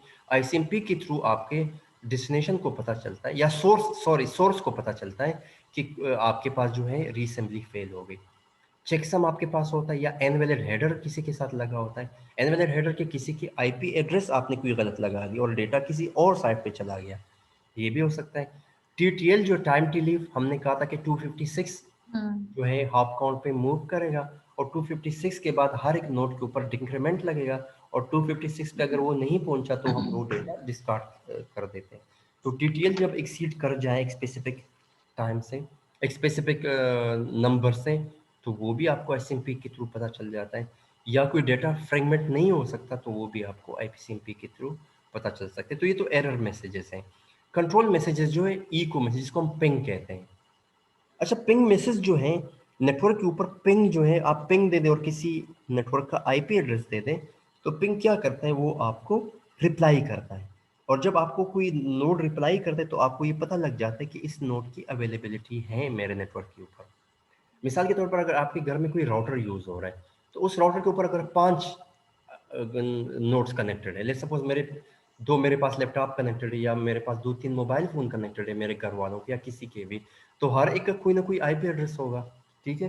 तो अगर आप सीएमडी में जाएं, आप पिंग लिख दे PING, और कोई वैसे आप अपना आईपी आपको पता हो या किसी किसी दूसरे लैपटॉप का आपको आईपी का पता, और आप पिंग लिखने के बाद जो है वो आईपी एड्रेस डाल दे सीएमडी के अंदर, तो वो नोड ऑटोमेटिकली आपको रिप्लाई मैसेज करेगा, ठीक है। तो रिप्लाई मैसेज का क्या मतलब है कि आप उसी से आपको जब अगर वो रिप्लाई कर दे आपको, तो आपको ये आइडिया हो जाएगा कि हाँ इस टाइम पे मेरे नेटवर्क के ऊपर ये वाला पर्टिकुलर नोड जो है वो कनेक्टेड है। अगर वो आपको रिप्लाई ना करे तो आपको पता लग जाएगा कि ये पर्टिकुलर नोड जो है इस टाइम पे मेरे नेटवर्क पे वो कनेक्टेड नहीं है। पिंग मैसेज आपको कनेक्टिविटी प्रोवाइड करते हैं, कनेक्टिविटी शो करते हैं कि कौन से नोड्स इस टाइम पे नेटवर्क पे कनेक्टेड है। तो ये आपको कंट्रोल मैसेजेस भी हम आईसीएमपी के थ्रू फाइंड कर सकते हैं। तो आईपी के साथ जो दूसरा कंपेनियन प्रोटोकॉल नेटवर्क लेयर पे यूज होता है उसको हम आईसीएमपी कहते हैं, इंटरनेट कंट्रोल मैसेजिंग प्रोटोकॉल। इससे हम जो है एरर मैसेजेस, आपके नेटवर्क के ऊपर एरर आ रहे हैं तो नोड, सोर्स नोड को या जहां से आपने डेटा ट्रांसमिट करना है तो उनको ये आइडिया हो सकता है कि आपका डेटा जो है रिसीवर पे नहीं पहुंच सका, फ्रेगमेंटेशन कहीं फेल हो जाती है या टीटीएल एक्सीड हो जाता है या री असेंबली फेल हो जाती है, कोई पैकेट्स जो है वो मिस हो जाते हैं। तो इसके थ्रू हमें उस एरर्स का आइडिया होता है और इसके थ्रू हम कंट्रोल मैसेजेस भी ट्रांसमिट कर सकते हैं। इसके बाद एक और चीज़ बहुत इंपॉर्टेंट है, एक और प्रोटोकॉल यूज होता है जिसको हम कहते हैं अच्छा डायनामिक। सर, ये बात बताएं, जी जी। सॉरी, ये मैं पूछ रही हूँ कि जो आईसीएमपी है, जी जी। ये जब हमें मतलब आप कह रहे थे अभी जब हमने रीअसेंबली बोली थी, तो रीअसेंबली जब फेल होती है जी जी। तो आईसीएमपी हमें ऊपर की लेयर को बताता है, हाँ, मतलब आईसीएमपी के थ्रू ही अपर लेयर्स को ये आइडिया होता है कि अपर लेयर्स आपके को पास पता होता है कि हमारे रीअसेंबली फेल हो गई तो फिर ऊपर के हम्म जो लेयर्स हैं, वो जो ऊपर ट्रांसपोर्ट लेयर और फिर एप्लीकेशन लेयर हैं, उनको आइडिया हो जाता है कि हम्म अब तो रीअसेंबली फेल हो गई। तो वो ऊपर लेयर ये काम करते कि वो इंश्योर कराते, सोर्स को दोबारा कहते कि आप दोबारा पैकेट को रिट्रांसमिट कर दे। अच्छा ठीक है। तो उस आईसीएमपी के थ्रू ही कि कहीं ना कहीं जो है वो फेल हो गया या कहीं एरर आ गया किसी नेटवर्क के ऊपर। ठीक ठीक है, समझ आ गया। जी जी सर समझ हाँ, इसके थ्रू ये आइडिया हो जाता है। अच्छा, एक चीज़ जहन में रखें कि इसके साथ और एक और कंपेनियन प्रोटोकॉल यूज होता है जिसको हम कहते हैं DHCP, dynamic host configuration protocol. ठीक है, तो ये जी। तीसरा, ये भी बहुत मतलब ये भी एक बड़े काम वाला प्रोटोकॉल है। अच्छा, अगर डीसीपी को आप देखें, डायनामिक होस्ट कॉन्फ़िगरेशन प्रोटोकॉल जो है, कभी आपने देखा होगा, मिसाल के तौर पर कॉमसेट एक बहुत बड़ी यूनिवर्सिटी है और उसकी किसी लैब के अंदर कोई 1000 कंप्यूटर पड़े हुए हैं। ठीक है, तो 1000 कंप्यूटर, जो एक नेटवर्क इंजीनियर उसको 1000 कंप्यूटर्स को हर एक कंप्यूटर पे जाके आईपी नहीं दे सकता, क्योंकि काफ़ी मुश्किल हो जाता है उसको हर एक कंप्यूटर के अंदर हर कंप्यूटर के ऊपर जाके आपने आईपी देना है। मिसाल के तौर पर देखिए, आईपी के बगैर तो कोई नेटवर्क इंटरनेट पे आ नहीं सकता। तो आईपी तो किसी भी नोट के लिए या किसी भी मोबाइल फ़ोन के लिए या किसी भी लैपटॉप के लिए या किसी भी कंप्यूटर के लिए इम्पोर्टेंट है, ताकि वो इंटर नेटवर्क का हिस्सा बने और वो डेटा ट्रांसमिट कर सके या आईपी ट्रांसमिट कर सके। तो वो क्या करते हैं कि वो बाय डिफ़ॉल्ट नेटवर्क पे आप हर एक नोड पे जाके आईपी नहीं दे सकते, क्योंकि काफ़ी मुश्किल हो जाता है। मिसाल के तौर पर आपने देखा होगा कि आप घर में जाके वाईफाई के साथ कनेक्ट होते हैं तो कोई आप आईपी एड्रेस नहीं देते, बल्कि आप पासवर्ड देते हैं या लॉगिन देते हैं और आप ऑटोमेटिकली कनेक्ट हो जाते हैं। ठीक है, वो ऑटोमेटिकली कनेक्ट आप क्यों होते हैं? इस डीसीपी की वजह से आप ऑटोमेटिकली कनेक्ट होते हैं। अगर ये डीसीपी ना होता तो फिर आप क्या करते हैं? आप सबसे पहले घर में आते हैं, आप राउटर को देखते हैं कि इस टाइम पे राउटर में कौन सी आईपी फ्री है। तो आप सबसे पहले हर एक घर में हर एक डिवाइस के पास जाते हैं और उसके आप आईपी नोट कर देते हैं कि इसमें तो 10 आईपीज थी और 8 आईपीज यूज हो रही है, ये 2 आईपी खाली है जो कि यूज नहीं हो रही। फिर आप जाके अपने कंप्यूटर को कॉन्फ़िगर करके वो आईपी दे देते हैं और जब वो आईपी आप अपने कंप्यूटर के अंदर फीड कर देते तब आप जाके कनेक्ट हो जाते हैं। ये तो काफी मुश्किल हो जाता है हर एक बंदे के लिए, क्योंकि हर एक बंदे को तो आईपी का नहीं पता होता कि इस टाइम पे राउटर पे कौन सी आईपी चल रही है। ये DHCP, dynamic host configuration protocols ही है जो आपको डायनामिकली आईपी असाइन करती है। ठीक है, समझ आ गई आपको? ठीक है। जी जी जी जी सर अच्छा, समझ गए। मिसाल के तौर पर आप अपने घर के, आप घर का ही मिसाल ले लें कि घर में आपके पास कोई नायाटेल का राउटर लगा हुआ है या पीटीसीएल का राउटर लगा हुआ है। तो उसके ऊपर एक लिस्ट ऑफ आईपीस जो है वहां पे कॉन्फ़िगर है या उन्होंने डीसीपी सर्वर वहां पे रन किया हुआ है उस राउटर के ऊपर, डायनामिक होस्ट कॉन्फ़िगरेशन प्रोटोकॉल। अच्छा, जब वो डीसीपी रन करा देते तो उसमें वो आइडेंटिफाई कर देते हैं कि सबसे पहले स्टार्टिंग आईपी 192.168.10.10.1 कि 1 स्टार्टिंग आईपी है, 192.168.10.1 ये स्टार्टिंग आईपी, और उसकी आखिरी आईपी जो है 192.168.10.10 है। मिसाल के तौर पर 1 से लेकर 10 आईपीज उस राउटर के ऊपर कॉन्फ़िगर है। तो उसमें क्या हो सकता है कि आपके पास उस टाइम पे 10 आईपीज जो है, आप उसके साथ 10 कंप्यूटर्स कनेक्ट कर सकते हैं या 10 मोबाइल फोन कनेक्ट कर सकते हैं या 5 मोबाइल फोन या 5 कंप्यूटर्स कनेक्ट कर सकते हैं। मिसाल के तौर पर 10 नोट कनेक्ट कर सकते हैं। तो उसमें ये होता है कि आपको ये डीसीपी वहाँ पे कॉन्फ़िगर होता है। तो जब आप आते हैं ऑटोमेटिकली आपको आईपी मिल जाती है। बाज़ औक़ात हमारी आईपी 24 आवर्स तक एक आईपी रहती है, 24 आवर के बाद या 48 आवर्स के बाद हमारी आईपी रिलीज़ हो जाती है और हमें उस राउटर से न्यू आईपी मिल जाती है। उसके 2 फ़ायदे हैं। एक फ़ायदा तो ये है, मिसाल के तौर पर अगर 10 आईपीज यूज हो रही है तो एक तो आपको डायनेमिकली आईपी मिल गई और आपको टेंशन नहीं, आप आके सिर्फ कनेक्ट कराते हैं अपने मोबाइल फोन को राउटर को और आप अपने राउटर के साथ कनेक्ट हो जाते हैं। सेकंड, अगर कोई 10 से ज्यादा लोग आते हैं, मिसाल के तौर पर आपके घर में 11 लोग आ गए उस टाइम पे, ठीक है, तो 10 लोग जो फर्स्ट कम फर्स्ट सर्व होते हैं उनको तो आईपीज मिल गए, एक बंदे को आईपी नहीं मिली। तो इससे कोई एक बंदा अगर छोड़ के जाएगा उस विसिनिटी से या उस लोकेशन से निकलेगा तो ऑटोमेटिकली वो आईपी रिलीज हो जाती है। या अगर आप घर से कॉमसेट की तरफ आते हैं तो ऑटोमेटिकली जब आप एक स्पेसिफिक 100 मीटर या 200 मीटर से आप निकल जाते तो आपके पास जो आईपी आपके राउटर के साथ यूज हो रही थी वो रिलीज होके वापस राउटर के पास चली जाती है, ठीक है। सही तो सही वो सही कोई बिल्कुल। और नोड आ जाते तो वो आईपी उस नोड को मिल जाते अगर उसके पास पासवर्ड है प्रॉपर, ठीक है। तो डीएचसीपी क्या करते हैं, आपको डायनेमिकली जो है आईपीस कॉन्फ़िगर करती हैं आपके नोड के ऊपर, ठीक है। अब अगर आप, ये तो हम छोटा सा नेटवर्क देख रहे हैं जिसमें 10 नोड्स हैं और 10 नोड फिर भी लोग जो है कहीं ना कहीं उसको आईपी मिल सकते हैं, लेकिन मिसाल के तौर पर एक ऐसी ऑर्गेनाइजेशन है जिसमें 1000 नोड्स यूज हो रहे हैं, तो 1000 नोड्स को आप आईपी देना तो बड़ा मुश्किल हो जाएगा किसी नेटवर्क इंजीनियर के लिए। तो वो क्या करते हैं, वो उस राउटर के ऊपर डीसीपी सर्वर कॉन्फ़िगर कर देते हैं, ये इंस्टॉल कर देते हैं और उसके अंदर डिफाइन कर देते हैं कि इसकी स्टार्टिंग आईपी 1 है और एंड की आईपी 1000 है, और 1 से 1000 के अंदर जितनी भी नोड्स हैं ऑटोमेटिकली जब कनेक्ट होंगे तो उसको आईपी मिलती जाएगी, ठीक है। तो उस सही सही दो, सही दो चीजें हैं कि देखिए बाज़ औक़ात जो एक ह्यूमन एरर भी आ जाते हैं। एक एक नेटवर्क इंजीनियर कितनी आईपीज जो है याद रख सकता है और कितनी ज्यादा आईपीज वो फीड कर सकते हैं किसी राउटर के ऊपर। तो ये basically it is due to the DHCP जो कि हमें डायनेमिकली आईपी ऑन डिमांड जो है वो एलोकेट करते हैं। तो ये इस प्रोटोकॉल का बहुत जबरदस्त काम है और इसी की वजह से ये हमें डायनेमिक आईपीज राउटर से मिलती हैं अपने कंप्यूटर के ऊपर। अदरवाइज अगर डीएचसीपी सर्वर ना होता तो कहीं भी किसी अननोन नेटवर्क पे हम जाते तो हम सबसे पहले आईपी कॉन्फ़िगरेशन करते तब जाके हमें इंटरनेट मिलता। आईपी कॉन्फ़िगरेशन करने के बाद जो है हम कहीं पासवर्ड और लॉगिन देते हैं और तब जाके हमें मिलता, और फिर जब हम निकल जाते फिर वापस जब आते कुछ टाइम के बाद फिर दोबारा से हमें वो आईपी देना पड़ती।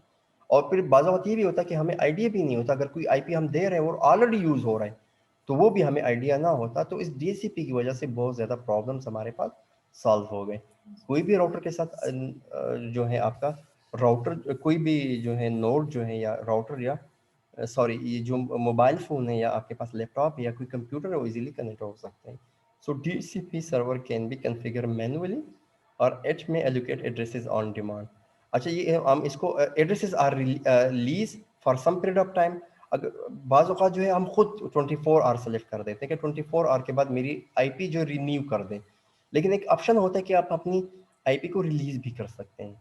और each host is not configured for DCP server, it perform a DCP server discovery। और ये क्या करता है, डिस्कवरी परफॉर्म करता है।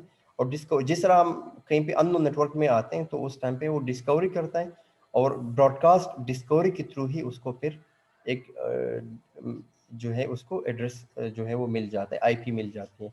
तो ये आपके पास डीसीपी सर्वर है कि आप कहीं पे जाते हैं, इनिशियली होस्ट क्या करता है, ब्रॉडकास्ट कर देता है, उसको बता देता है कि मेरी अवेलेबिलिटी है और अब मैं नेटवर्क के साथ कनेक्ट होना चाहता हूँ।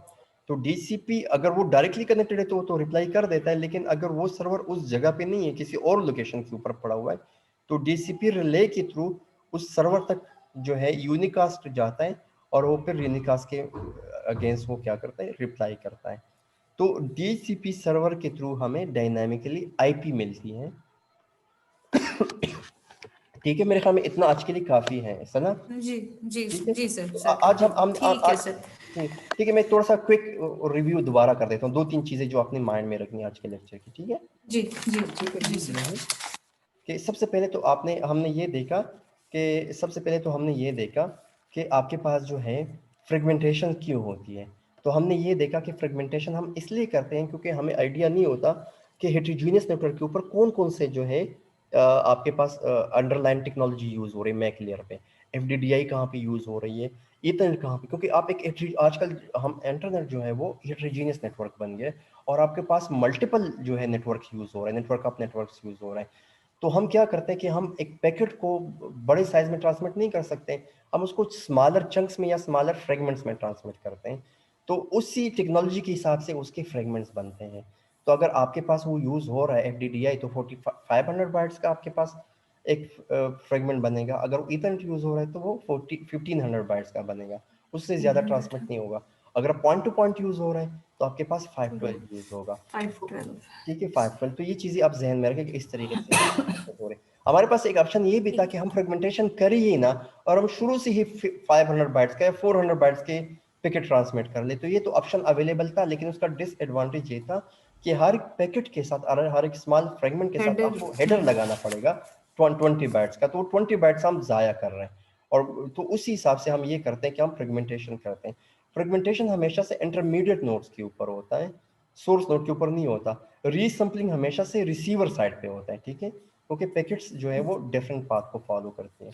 अगर वो पैकेट्स उसके बन गए तो मोर फ्रेगमेंट के फ्रेम में अगर फील्ड में अगर जीरो है तो इसका ये मतलब है कि इसके और फ्रेगमेंट्स नहीं बनेंगे और ये फ्रेगमेंट नहीं होगा। मिसाल के तौर पर वो डेटा इजीली मूव कर सकते हैं, जहां पे ये मोर फ्रेगमेंट जीरो था तो ये इजीली मूव कर सकता है, ये इजीली मूव कर सकता था। लेकिन यहाँ पे पॉइंट टू पॉइंट यूज हो रहा है तो वहां पे वन था, तो जहां पे वन है तो आप समझ ले कि इसके मोर फ्रेगमेंट बनते जाएंगे। तो ये चीज हमने देखी। फ्रेगमेंटेशन से हमें पता चलेगा। फॉरवर्डिंग टेबल से हमें ये पता चलता है कि डेटा ने आगे किस जगह पे जाना है। एक नेटवर्क के पास डेटा तो आ गया, फ्रेगमेंट्स भी बन गए, लेकिन उस फ्रेगमेंट ने फर्दर कहाँ मूव करना है, किस डायरेक्शन में जाना है। तो वो फॉरवर्डिंग टेबल से हमें पता चलता है कि डेटा ने किस पाथ पे आगे मूव करना है। अगर वो डेटा डायरेक्टली कनेक्टेड है नेटवर्क, अगर वो नोड डायरेक्टली कनेक्टेड हो तो इंटरफेस पे, इस पर्टिकुलर इंटरफेस पे डेटा फॉरवर्ड होगा। अगर डायरेक्टली नहीं कनेक्टेड तो किसी नेक्स्ट हॉप के ऊपर वो डेटा ट्रांसमिट होगा। यहाँ से हमें ये पता चल गया। और फिर हमें यहाँ से ये पता चल गया कि अगर डेस्टिनेशन पे जा रहा है तो उसके फॉरवर्डिंग टेबल के अंदर नेटवर्क मास होंगे और हर एक नेटवर्क मास के साथ वो डेटा जो है वो IP एड्रेस मैच होगा। मैच कर गया तो उस पोर्ट पे डेटा ट्रांसमिट हो गया। अगर मैच नहीं हुआ तो वो फिर क्या कहाँ पे जाएगा, डिफॉल्ट रूट के ऊपर जाएगा। डिफॉल्ट। डिफॉल्ट रूट कहीं ना कहीं उसको आगे तक पहुंचा देगा, ठीक है। फिर आगे हमने ARP टेबल देखा। ARP पैकेट हम इसलिए यूज करते हैं क्योंकि सिंपल आपको IP की जरूरत नहीं पड़ती, बल्कि आपको मैक एड्रेस की भी जरूरत पड़ती है नेटवर्क के ऊपर। हर एक नोड के साथ मैक एड्रेस जरूर होता है, हार्डवेयर एड्रेस। तो ARP के हम थ्रू हमें ये पता चलता है कि उस पर्टिकुलर IP के साथ कौन सा मैक एड्रेस यूज हो रहा है। तो उस ARP के थ्रू हमें IP ट्रांसलेट होती है मैक एड्रेस में, और उसका जो रिवर्स एड्रेस है वो मैक एड्रेस दोबारा से रीट्रांसलेट हो जाता है IP एड्रेस। ये भी हो सकता है कि हमें किसी नोड का मैक एड्रेस पता, उसका IP नहीं पता, तो वो रार्प के थ्रू हमें वो पता चलता है, ठीक है। फिर साथ में हमने ARP ATM में भी यूज हो सकता है। फिर हमने वो प्रोटोकॉल्स देखे कि किस लेयर पे कौन से प्रोटोकॉल यूज होते हैं, और हमने ये देखा कि IP के साथ एक प्रोटोकॉल यूज होता है जिसको हम ICMP कहते हैं। ICMP internet control message protocol use होता है आपके एरर के लिए यूज होता है। नेटवर्क के ऊपर जितने एरर्स आते हैं तो उसके हैंडलिंग के लिए हम ICMP यूज करते हैं। किस किस्म के एरर आ सकते हैं हमने ये देखा कि डेस्टिनेशन अनरीचेबल है, या रीअसेंबली फेल हो जाती है, कहीं पे इनवैलिड हेडर आ जाता है, या TTL जो है वो एक्सीड कर जाता है। हमने TTL देखा था कि आप 256 जो है हाफ काउंट पे जाता है, या कोई डेटा आगे फ्रेगमेंट नहीं हो सकता, तो वो उसके लिए भी यूज हो सकता है। या कंट्रोल मैसेजेस के लिए, कंट्रोल मैसेजेस हम तब यूज करते हैं जब हमने किसी नोड को पिंग करना है, कि उसकी कनेक्टिविटी फाइंड करनी है कि ये नोड जो है मेरे नेटवर्क का हिस्सा है इस टाइम पे या नहीं है, कहीं डेड नोड तो नहीं है। उसको अलाउ करने मतलब उसको मतलब आप समय एक्टिव रखने के लिए हम क्या करते हैं, उसको पिंग करते हैं, ताकि पिंग के थ्रू हमें उसकी कनेक्टिविटी का पता चल जाता है। और फिर हम आखिर में हम DHCP हमने देखा कि DHCP क्या करता है, आपके पास डायनामिकली IP साइन करता है। अगर आपके पास नंबर ऑफ IP नोड्स काफ़ी ज़्यादा है तो उसको वन बाय वन हम IP नहीं दे सकते, कन्फिग्रेशन नहीं कर सकते। It is due to the DHCP जो कि आपके पास ऑटोमेटिकली IPs क्या करते हैं, असाइन करते हैं नोड्स के ऊपर। और DCP सर्वर हम खुद कन्फिगर करते हैं। और आपके पास घर में जितने भी राउटर, इवन ये जनरल पर्पस राउटर जो होते हैं, इवन जो हम घर में वाईफाई राउटर यूज करते हैं, इसके ऊपर भी DCP सर्वर कॉन्फ़िगर हुआ होता है, जिसके अंदर उन्होंने डिफाइन किया होता है कि इसकी स्टार्टिंग IP क्या है और उसमें जो आखिरी IP यूज हो रही है वो कौन सी IP है। तो वो जितनी IPs वहां पे यूज हो रहे तो उतने नंबर ऑफ नोड जो या उतने नंबर ऑफ मोबाइल फोन या लैपटॉप्स उसके साथ कनेक्ट हो सकते हैं, ठीक है। तो ये ठीक हमारे है पास सर। DCP है। तो ये लेक्चर भी इंशाल्लाह रिकॉर्ड हो जाएगा, इसको भी मैं अपलोड कर दूंगा, साथ में यूट्यूब के ऊपर आपको लिंक शेयर कर दूंगा। तो वहां से इंशाल्लाह ठीक है सर, ठीक है। सही। कहीं पे कोई भी क्वेश्चन और Right. बेशक आज आप नहीं पूछ सकती तो आप अपने साथ नोट डाउन कर ले, अगली क्लास में आपसे मुझसे पूछ ले, ठीक है। ठीक है सर, और ठीक है, चलिए। जज़ाकल्लाह, thank you so much so sir. Nice of you, चलो, अल्लाह हाफिज, सर, अल्लाह हाफिज़ सर। अल्लाह हाफिज।